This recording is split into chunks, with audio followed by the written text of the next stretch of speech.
আবু ইউসুফ সেলিম ভাই।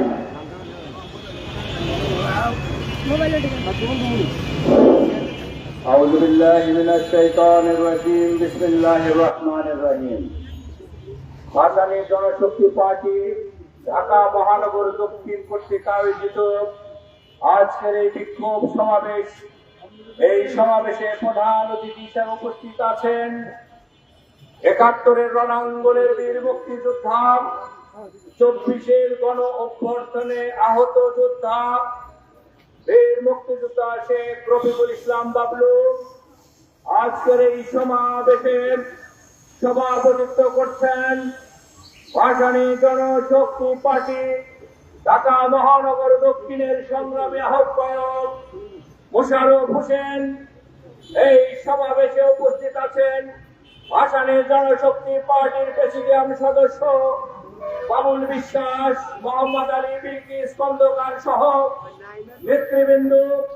উপস্থিত আছেন নারী মুক্তি সহ যুব সংগঠন, শ্রমিক সংগঠন, বিভিন্ন অঙ্গ সংগঠনের নেতৃবৃন্দ, সাংবাদিক বন্ধুরা, রাষ্ট্রের বিভিন্ন শ্রেণীর দায়িত্বপ্রাপ্ত সিটিএসবি, এনএসআই, ডিজিএফআই সহ পুলিশ প্রশাসনের ভাই ও বোনেরা,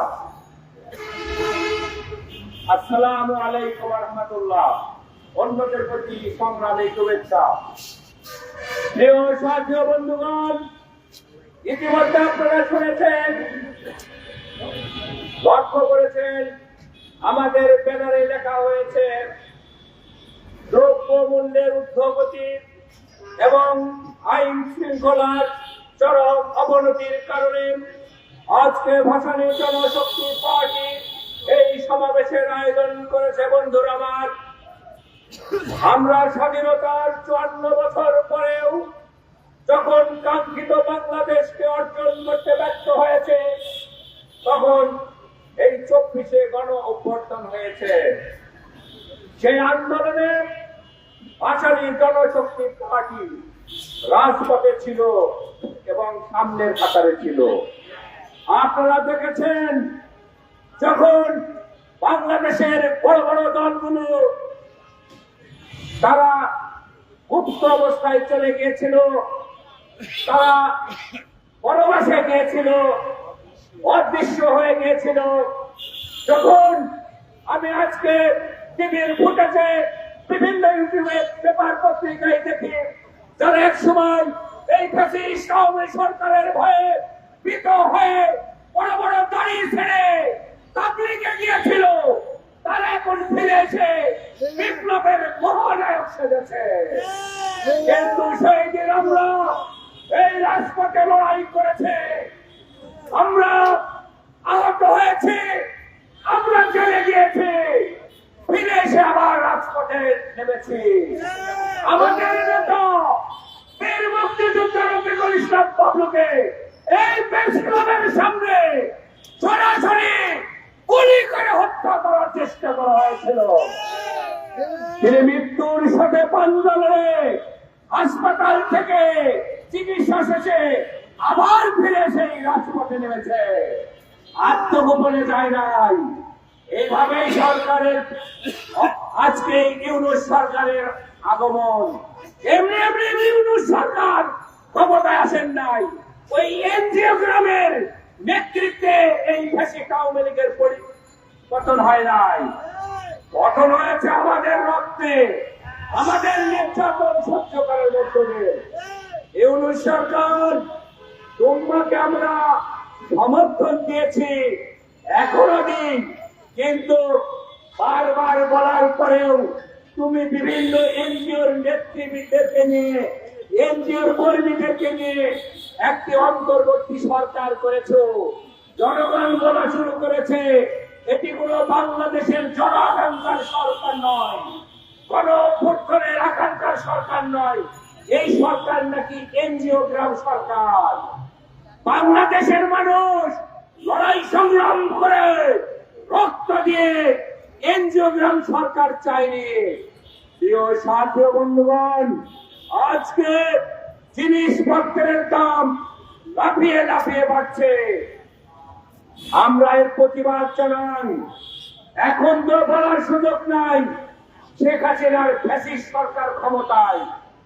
যেহেতু ইউনুস তুমি আন্তর্জাতিক ভাবে নোবেল লরিয়েন্ট, তুমি বাংলাদেশের মুখ উজ্জ্বল করেছো, তোমার উপর আমরা আস্থা রেখেছি।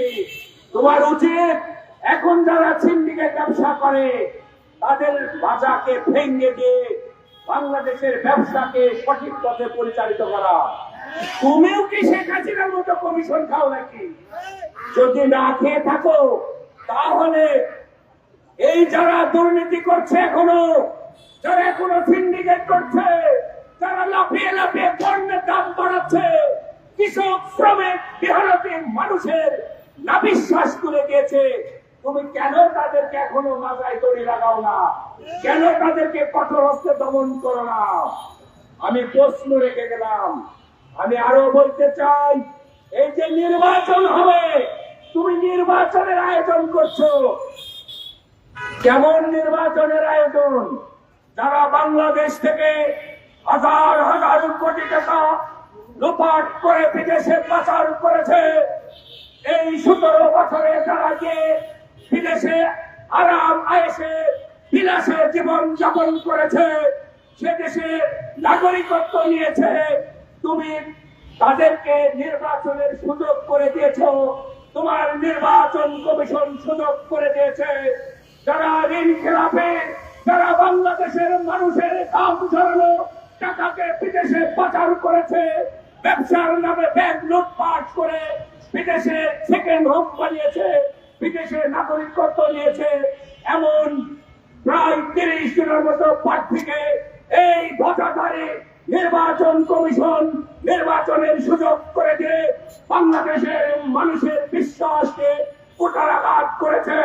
আজকের এই সমাবেশের মাধ্যমে আমি বলতে চাই, গণঅভ্যুত্থানের আকাঙ্ক্ষা ছিল যারা টাকা প্রচার করে তারা কখনো বাংলাদেশের রাজনীতিতে ফিরে আসবে না। গণঅভ্যুত্থানের আকাঙ্ক্ষা ছিল যারা সিন্ডিকেট করে তারা আর ভবিষ্যতে সিন্ডিকেটের মাধ্যমে মানুষের বেঁচে থাকার ন্যূনতম অধিকার কেড়ে নেবে না। কৃষক শ্রমিক মেহনতি মানুষের দুবেলা দুমুঠো রুটির ব্যবস্থা হবে, জিনিসপত্রের দাম বাড়বে না।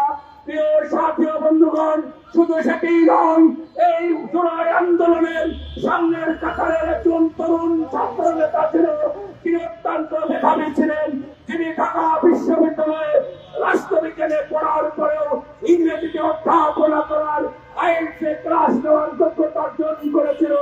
এমন একজন ছাত্র নেতাকে দিবালোকে ঢাকার রাজপথে হত্যা করা হলো। তুমি এখন পর্যন্ত তার খুনিদের গ্রেপ্তার করতে পারো না। অথচ এই বাংলাদেশে এখনো আইন শৃঙ্খলার প্রত্যেকটি স্তরের কর্মকর্তা কর্মচারীরা বহাল তবিয়তে আছে।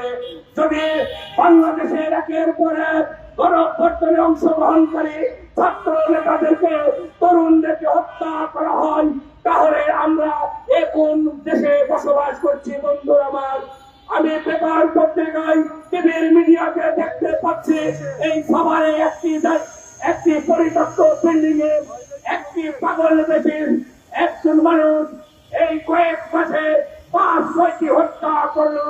অথচ একটি হত্যা করার পরে ক্লু খুঁজে বের করে তাকে গ্রেফতার করা হচ্ছে।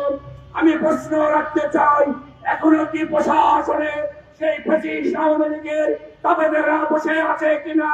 যদি বসে না থাকে তাহলে কেন এভাবে একের পর এক গুপ্ত হত্যা শুরু হয়েছে? প্রিয় সাথী বন্ধুরা, প্রিয় সাংবাদিক বন্ধুরা, আজকে আপনারা জাতির সামনে যেভাবে এই সরকারের বিভিন্ন ত্রুটিগুলো তুলে ধরছেন তা অত্যন্ত অস্বাভাবিক। আমি দায়িত্বহীন ভাষায় বলতে চাই, ইউনূস সরকার যেভাবে বাংলাদেশের ক্ষমতায় এখন নিজের কার্যক্রম পরিচালনা করছেন, তার নিয়োগকৃত নির্বাচন কমিশনেরা যেভাবে তাদের কার্যক্রম পরিচালনা করছে, তাতে আমার বিশ্বাস এই নির্বাচন কমিশন সুষ্ঠুভাবে নির্বাচন উপহার দিতে পারবে না। যদি সুষ্ঠুভাবে নির্বাচন না হয় তাহলে এই নির্বাচনের জনপ্রতিনিধিরা বিশ্বের দরবারে তাদের গ্রহণযোগ্যতা পাবে কিনা এটি আমার প্রশ্ন রয়ে গেল। তাই আমি বলতে চাই এখনো সময় আছে। বাংলাদেশের প্রশাসনের যারা নিয়োজিত আছেন তারা চেষ্টা করলে সরকারের পক্ষ থেকে সঠিক তদারকি হলে আমি বিশ্বাস করি সিন্ডিকেট অচিরে ভেঙে দেওয়া সম্ভব। মানুষের দ্রব্যমূল্যের দাম কমিয়ে বেঁচে থাকার অধিকার ফিরিয়ে দেবেন।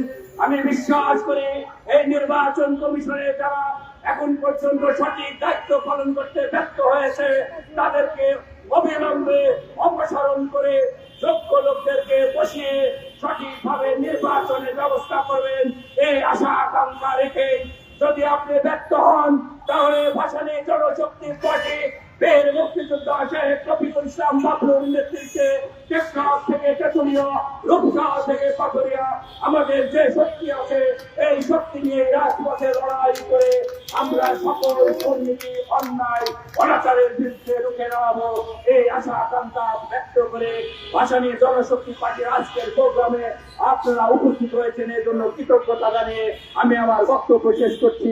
আসসালামু আলাইকুম ওয়া রাহমাতুল্লাহ।